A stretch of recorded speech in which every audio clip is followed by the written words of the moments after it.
Welcome to Samba Samba. Enjoy the video.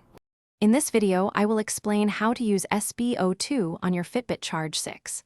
Your blood oxygen saturation, or SpO2, is a key health metric. It tells you the percentage of oxygen carried by your red blood cells. Your Charge 6 uses advanced red and infrared sensors to estimate these levels while you sleep, providing valuable insights into your overall well-being. Your Fitbit Charge 6 automatically tracks your blood oxygen levels overnight.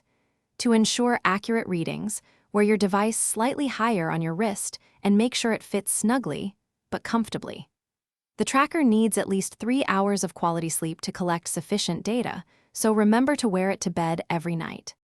After waking up, you can easily check your most recent average SpO2 level directly on your Charge 6 by swiping up from the clock face.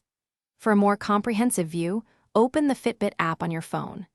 Navigate to the Health Metrics tile, then tap Oxygen Saturation to see your trends and a 7-day graph. Remember to sync your device for the latest information. SpO2 values naturally fluctuate, but generally, healthy nighttime readings are above 90%. Factors like your activity level, altitude, and even device fit can influence these estimates. It is important to remember that your Fitbit SpO2 data is for general wellness insights only. Always consult a healthcare professional for any medical concerns or questions about your health. Thanks for watching. Consider subscribing if we helped you.